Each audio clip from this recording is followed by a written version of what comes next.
کہ بھتیجے مجھے وہ وقت یاد ہے کہ بچپن میں آپ پنگوڑے میں تھے، آپ کی انگلی ہلا کرتی تھی اور آپ کی انگلی جدھر جاتی تھی چاند بھی جو ہے ادھر ادھر حرکت کرتا تھا۔ تو اندازہ کیجئے جو خود نور کی ذات ہے ان کے کھلونے بھی نور والے ہیں، اور آسمان پر جو نور چاند ہے وہ آپ کی انگلی کے اشارے پر جو ہے وہ ادھر ادھر حرکت کر رہا ہے۔ تو یہ بھی ثبوت اس بات کا ہے کہ میرے آقا مولا صلی اللہ علیہ وآلہ وسلم کی عظمت اور شان ہیں۔ تو سب سے پہلے آپ کے نور کو تخلیق کیا گیا۔ ایک مرتبہ حضور صلی اللہ علیہ وآلہ وسلم نے دریافت فرمایا کہ جبرائیل، آپ نے اپنی تخلیق کے بعد کیا دیکھا ہے؟ جبرائیل، جب تجھے تخلیق کیا گیا تو انہوں نے کہا کہ میں نے ہر 70,000 سال بعد 70,000 مرتبہ ایک نور دیکھا۔ ارشاد ہوا، حضور علیہ الصلوۃ والسلام نے فرمایا ذالک الکوکب، اے جبرائیل وہ جو تو نے نور کا ستارہ دیکھا تھا وہ میں ہی محمد صلی اللہ علیہ وآلہ وسلم کا نور تھا، اور مجھ سے پہلے کوئی چیز جو ہے وہ تخلیق نہیں کی گئی تھی۔ اور پھر اس کے بعد دیکھیے کہ جو آیت میثاق ہے سورہ آل عمران کی آیت نمبر 81، اس میثاق کی آیت کو بھی آپ دیکھیے کہ ابھی کائنات تخلیق نہیں ہوئی اور عالم ارواح میں حضور علیہ الصلوۃ والسلام کی نورانیت کا ایک جلسہ ہے، اور آقا کریم صلی اللہ علیہ وآلہ وسلم کی عظمتوں کا جو ہے وہ بیان ہو رہا ہے۔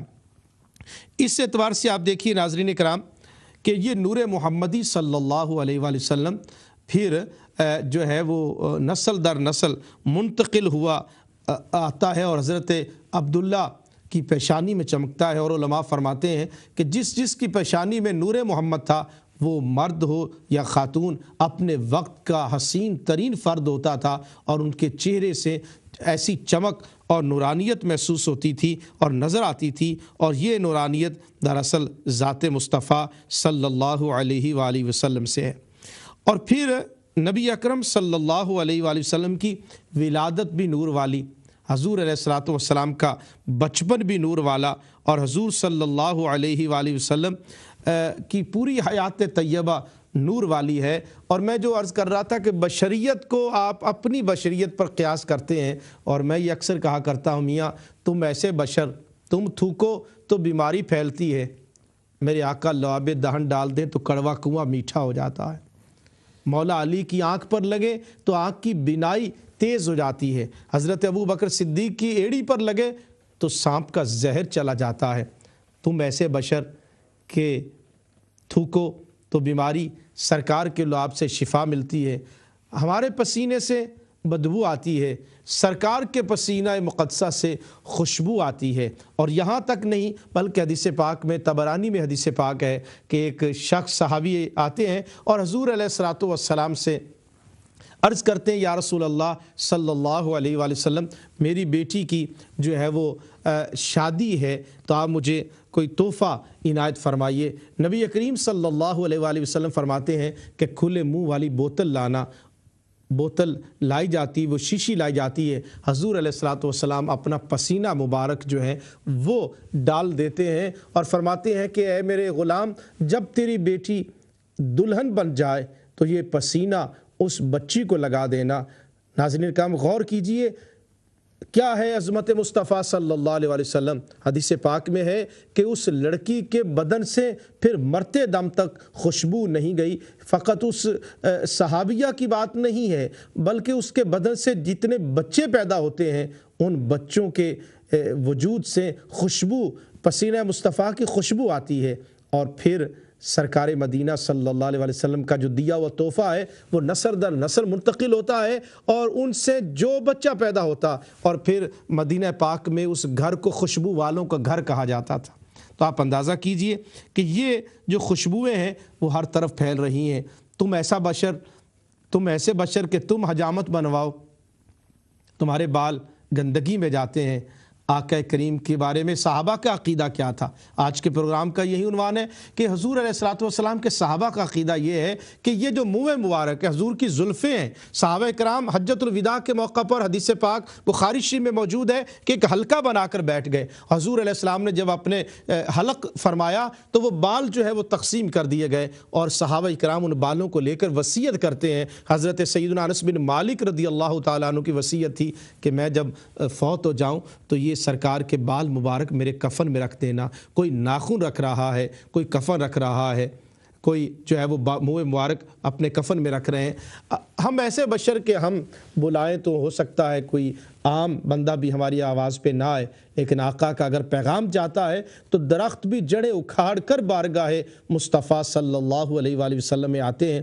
اسی طرح سے ناظرین کرام، پتھر جو ہیں وہ کلمہ پڑھتے ہیں۔ حضور علیہ الصلوۃ والسلام کا عالم یہ کہ ہم مسکرائیں تو کچھ نہیں ہوتا، آقا مسکرا دیتے ہیں تو سیدہ عائشہ کی گمشدہ سوئی مل جاتی ہے۔ تو آپ اس سے اندازہ کیجئے کہ حضور علیہ الصلوۃ والسلام کی عظمتیں، رفتیں کتنی ہیں کہ ہم چلیں تو ہمارا قدم 2 فٹ کا ہوگا۔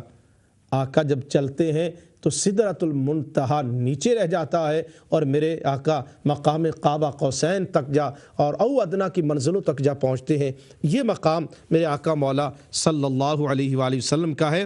تو آج امت کو چاہیے کہ حضور علیہ الصلوۃ والسلام کی ذات اقدس کے ساتھ والہانہ عشق ہونا چاہیے، والہانہ محبت ہو حضور صلی اللہ علیہ وآلہ وسلم کے ساتھ۔ وہی عقیدہ آج ہونا چاہیے جو عقیدہ صحابہ کرام کا تھا۔ اور ایک اور بات جو دلیل کے طور پر حضور علیہ الصلوۃ والسلام کی نورانیت، کہ حضور علیہ السلام ناف بریدہ تھے۔ عام طور پہ بچے پیدا ہوتے ہیں تو ان کی ناف کاٹی جاتی ہے، لیکن سیرت نگار بیان کرتے ہیں کہ حضور علیہ الصلوۃ والسلام جب پیدا ہوئے تو ناف بریدہ تھے، یعنی آپ کی ناف جو ہے وہ کٹی ہوئی تھی۔ تو اب آپ غور کیجئے گا ناف کا مقصد کیا ہوتا ہے۔ اس ناف کے ذریعہ سے کنیکٹ ہوتا ہے بچہ اپنی ماں کی پیٹ کے ساتھ، اور وہاں سے وہ خون حاصل کرتا ہے۔ لیکن یہ جو ناف ہے یہ تعلق میرے آقا مولا صلی اللہ علیہ وآلہ وسلم کا نہیں تھا جس سے غذا ملتی تھی۔ اب غور طلب بات ہے، غور کیجئے آپ لوگ کہ حضور علیہ الصلوۃ والسلام کی جو ولادت ہے اس سے قبل جو ماں کے پیٹ میں ہے تو کہاں سے وہ غذا لے رہے ہیں؟ دراصل سرکار تو نور ہے۔ اب نورانیت مصطفیٰ کا تقاضا دیکھیے کہ یہ تو براہ راست رب العالمین اس وجود کو جو ہے وہ سنبھالے ہوئے ہے، اور اس وجود کی گروتھ اور پرورش بھی حضور علیہ الصلوۃ والسلام کی ذات اقدس کی جا رہی ہے۔ آگے چلتے ہیں، کچھ اور مسائل اور کچھ اور ہمارے جو ہے وہ سلسلے ہیں۔ حضرت چند ایک باتیں جو ہیں مزید جو ہمارے سوالات رہ گئے تھے، اس موضوع پہ اگر کوئی سوال آئے گا ہمارے ٹیلی فون نمبر ہے، اگر آپ کال کرنا چاہیں تو آپ کال کر سکتے ہیں۔ کچھ اور باتیں بھی ان دنوں پچھلے دنوں میں جو ہے وہ کہی گئیں، سیدہ حلیمہ سعدیہ کا دودھ پینا، تو اس حوالے سے بھی بعض لوگوں نے بہت شور ڈالا کہ دیکھیے موسیٰ علیہ السلام جو ہے وہ اپنی ماں کے علاوہ کسی اور کا دودھ نہیں پیتے، اور حضور علیہ الصلوۃ والسلام اپنی ماں کے علاوہ حضرت حلیمہ سعدیہ کا دودھ کیسے پی سکتے ہیں؟ اس پر وہ کافی جو ہے وہ باتیں کر رہے تھے، تو میں چاہوں گا اس حوالے سے آپ کیا ارشاد فرمائیں گے؟ ہاں، میں نے بھی سنا تھا ایک آدمی کال کر کے اس طرح کی بات کر رہا تھا، اور وہ کہہ رہا تھا کہ حضرت حلیمہ سعدیہ کا دودھ پلانا حضور صلی اللہ علیہ وآلہ وسلم کو یہ غلط ہے، یہ کہیں نہیں ہے۔ بھئی کیسے سمجھایا جائے آپ لوگوں کو؟ اور پھر وہ دلیل لا رہے تھے کہ حضرت موسیٰ علیہ السلام نے اپنی ماں کے سوا کسی کا دودھ نہ پیا، تو حضور صلی اللہ علیہ وسلم اپنی والدہ کو چھوڑ کر کسی کا دودھ کیسے پی سکتے ہیں؟ جو چیزیں حدیثوں میں اس قدر بھری ہوئی ہیں، لکھی ہوئی ہیں، حضور صلی اللہ علیہ وسلم کی وہ والدہ ہے، رضائی والدہ ہے، یعنی حضرت حلیمہ سعدیہ کا رضائی والدہ ہونا، اس کو تمام نے لکھا ہے۔ نبی پاک صلی اللہ علیہ وآلہ وسلم نے جب غزوہ طائف فرمایا، اور غزوہ طائف میں شیمہ گرفتار ہو کر آئی عورتوں کے اندر، تو نبی پاک صلی اللہ علیہ وآلہ وسلم کے پاس آ کر کہنے لگی کہ اے محمد صلی اللہ علیہ وآلہ وسلم، آپ جانتے ہیں میں کون ہوں؟ فرمایا کون ہو؟ کہا میں شیمہ ہوں، جب اس لڑکی نے کہا، لڑکی تو نہیں، اس وقت بھی وہ عمر رسیدہ ہو گئی تھی، کہا کہ میں شیمہ ہوں، جب حضور صلی اللہ علیہ وسلم نے شیمہ سنا تو سرکار کی آنکھوں میں آنسو آ گئے۔ فرمایا شیمہ ہو تم؟ کہا میں وہ شیمہ ہوں جس نے آپ کو لوریاں دے کر آپ کے بچپن میں آپ سے محبت کی ہے، میں آپ کی رضائی بہن ہوں، میں حلیمہ سعدیہ کی بیٹی ہوں۔ تو رسول پاک صلی اللہ علیہ وسلم اس قدر مسرور ہوئے اپنی رضائی بہن کو مل کر کہ فرمایا کہ میں جو تو مانگے میں تجھے دینے کے لیے تیار ہوں، جتنا مال چاہتی ہے تجھے مال دیا جاتا ہے، تو آزاد ہونا چاہتی ہے تجھے آزاد کر دیا جاتا ہے۔ تو اس نے کہا کہ اے محمد صلی اللہ علیہ وسلم، اگر میں اکیلی آزاد ہو جاؤں اور مال لے لوں اور میری ساری قوم گرفتار رہے تو میری قوم مجھے کیا کہے گی؟ حضور نے فرمایا کہ تو اپنی قوم کو آزاد کروانا چاہتی ہے تو لو، میں تیری وجہ سے ساری قوم کو آزاد کرتا ہوں۔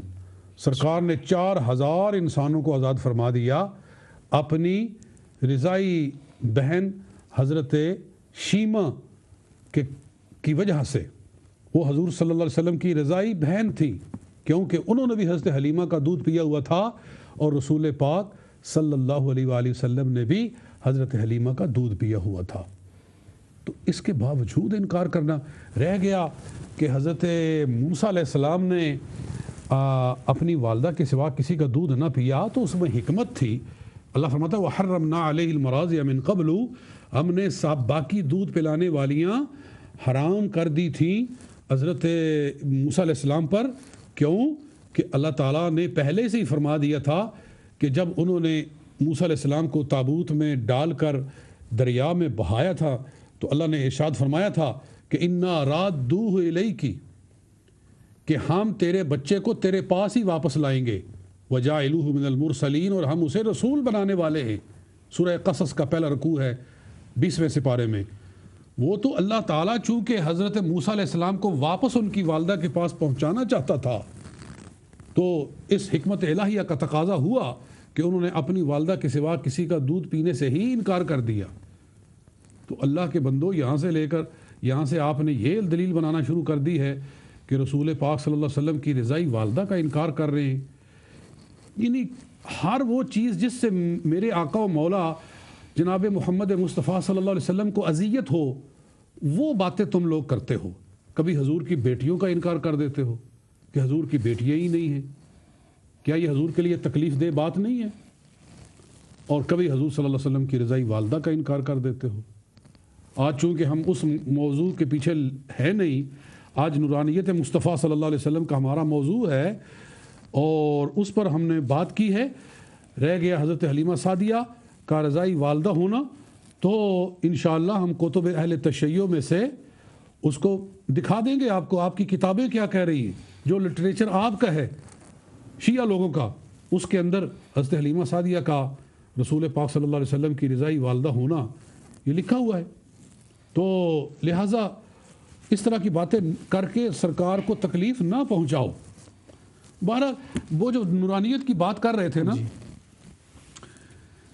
میرے پاس مکتوبات شریف ہے جی، یہ مجدد الفسانی شیخ احمد سرہندی رحمۃ اللہ تعالی علیہ، کون ان کو امام نہیں مانتا ہے، کون ان کا ہوشہ چین نہیں ہے؟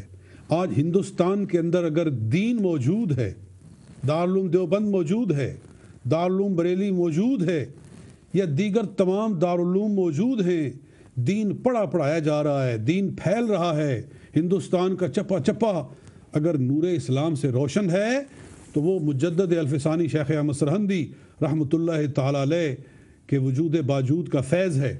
اگر آپ اس وقت اللہ تعالیٰ اس کو آپ کو اگر بر وقت بیدار نہ فرماتا، اللہ نے بر وقت کیا جس کو خبردار، وہ ہند میں سرمایہ ملت کا نگہبان، اللہ نے بر وقت کیا جس کو خبردار۔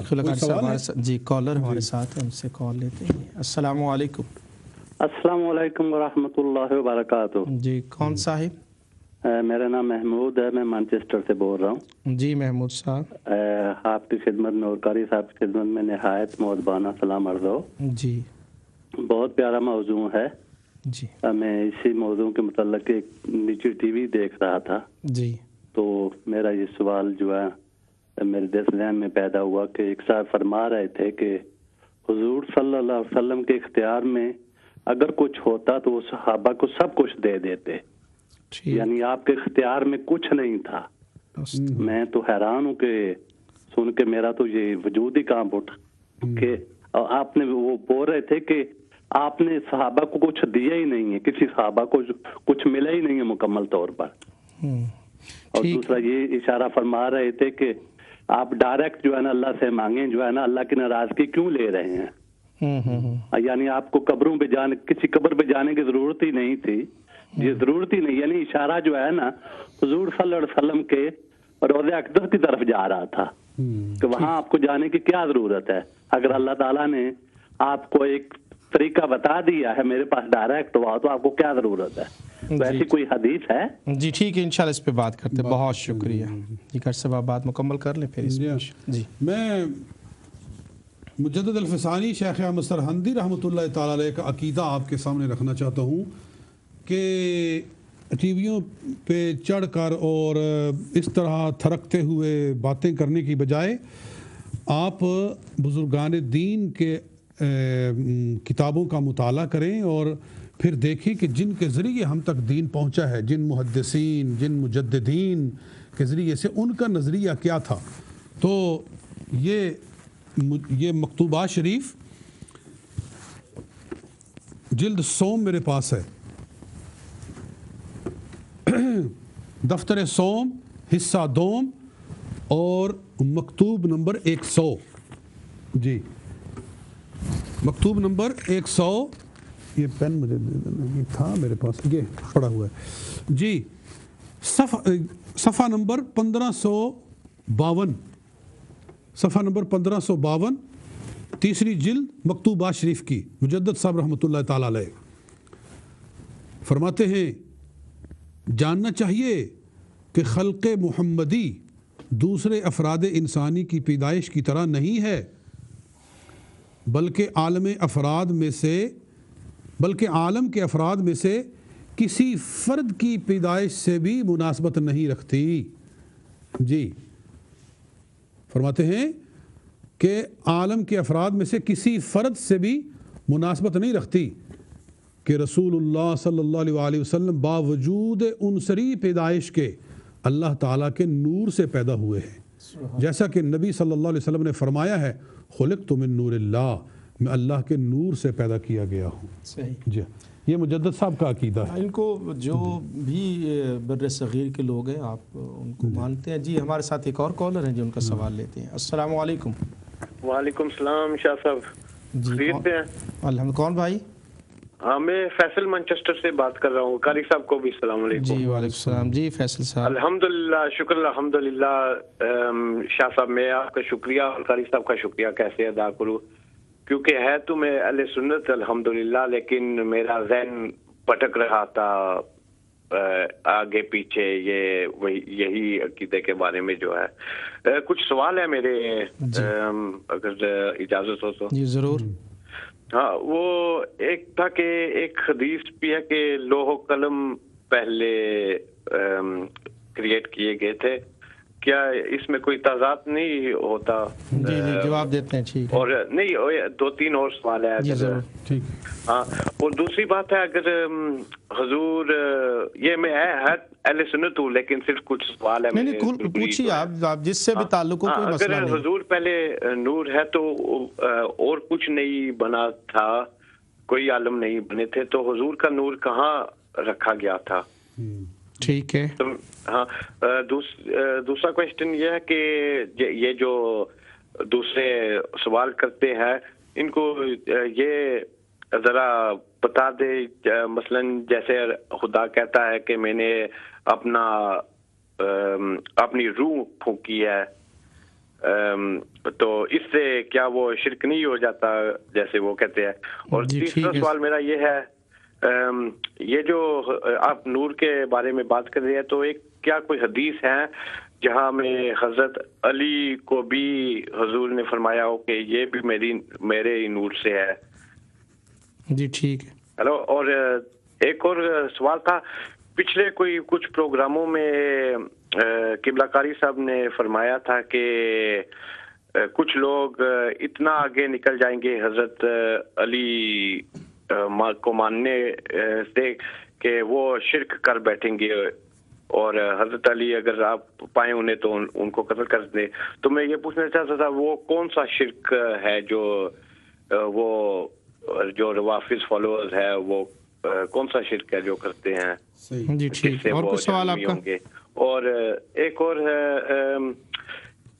یہ جو آپ نے بتایا تھا حضرت کہ عبد الرزاق استاد ہیں، میں نے سنا تھا کچھ عالم یہ بھی کہتے ہیں کہ وہ استاد تو نہیں ہے لیکن انہوں نے حدیثیں لی ہیں، امام بخاری اور امام مسلم نے حدیثیں لی ہیں عبد الرزاق سے. نہیں، استاد اس معنوں میں کہ جو امام بخاری کے جو استاد ہیں وہ شاگرد امام عبد الرزاق کے دادا استاد ہیں.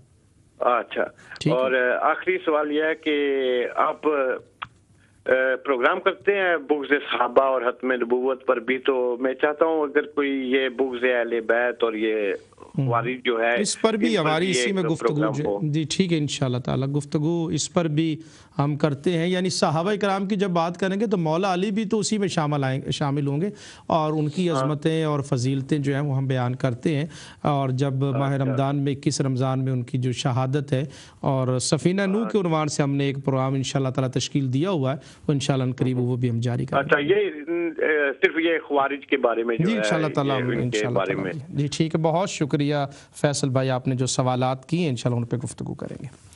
جی قاری صاحب آپ فرما رہے تھے. جی تو میں نے جو بات شروع کی ہوئی تھی وہ تو یہ کہ حضرت مجدد الفسانی رحمۃ اللہ تعالی علیہ فرما رہے ہیں کہ باوجود حضور صلی اللہ علیہ وسلم کی پیدائش عنصری ہے، یعنی جسمانی طور پر آپ پیدا ہوئے ہیں، اس کے باوجود حقیقتاً آپ اللہ کے نور سے پیدا کیے. تو الحمدللہ حق بہت واضح ہے. اور اس پر حضرت شیخ عبدالحق محدث دہلوی رحمۃ اللہ تعالی علیہ آپ کا کیا عقیدہ ہے؟ یعنی یہ تمام بزرگان دین ہیں جن کو سبھی اپنا پیشوا سمجھتے ہیں، تو اگر ان کو فیصل مان لیا جائے تو جھگڑے ختم ہو سکتے ہیں. یہ میرے پاس پہلی جلد ہے مدارج النبوت کی، یہ مدارج النبوت پہلی جلد آپ دیکھ رہے ہیں ٹی وی کے اوپر، مدارج النبوت پہلی جلد، شیخ عبدالحق محدث دہلوی رحمۃ اللہ تعالی علیہ. آپ فرماتے ہیں صفحہ نمبر 1 ہے، یعنی شروع یہاں سے ہو رہا ہے کلام، کہ آپ صلی اللہ علیہ وسلم اول اس لیے ہیں کہ عالم وجود میں سب سے پہلی تخلیق آپ صلی اللہ علیہ وسلم ہیں، کہ حدیث میں آیا ہے اول ما خلق اللہ نوری، اللہ تعالیٰ نے سب سے پہلے میرا نور پیدا فرمایا. تو یہاں سے آپ نے اپنی کتاب کو شروع کیا ہے. تو وہ عقیدہ جو حضرت شیخ صاحب بیان فرما رہے ہیں، وہ عقیدہ جو حضرت مجدد الفسانی رحمۃ اللہ تعالی علیہ بیان فرما رہے ہیں، اسی عقیدے پہ مسلمانوں کو رہنا چاہیے اور اپنی طرف سے نئے عقیدے نہیں بنانے چاہیے. یہ امام احمد بن محمد القسطلانی رحمۃ اللہ تعالی علیہ صاحب المواہب اللدنیہ، ان کو کون نہیں مانتا، کون نہیں ان کی کتاب سے استفادہ کرتا؟ المواہب اللدنیہ بالمنح المحمدیہ پہلی جلد، امام قسطلانی، یہ بخاری شریف کے شارح ہیں، ارشاد الساری شرح بخاری یہ آپ ہی کی کتاب ہے. اور اس کو پڑھ کر اندازہ ہوتا ہے کہ کتنا اللہ نے ان کے سینے میں علم و حکمت کا دریا بہایا ہوا ہے. آپ یہاں سے اپنا کلام شروع کرتے ہیں صفحہ نمبر 55 پر. فرمایا کہ علم یا ذل عقل السلیم، اے عقل سلیم کے رکھنے والے آدمی، والمتصف باوصاف الکمال والتتمیم، کہ جس کو بھی اللہ تعالیٰ نے کمال اور تتمیم عطا کی ہے. وفقن اللہ تعالیٰ وإیاک بالہدایت الی الصراط المستقیم، کہ اللہ تعالیٰ تجھے بھی اور مجھے بھی سیدھے رستے پر چلنے کی توفیق دے. انہ لما تعلقت ارادت الحق تعالی بایجاد خلقہ، کہ جب اللہ تعالیٰ نے اپنی مخلوق کو پیدا کرنا چاہا، و تقدیر رزق ہی، اور مخلوق کا رزق اللہ نے مقرر کرنا چاہا، تو کیا کیا؟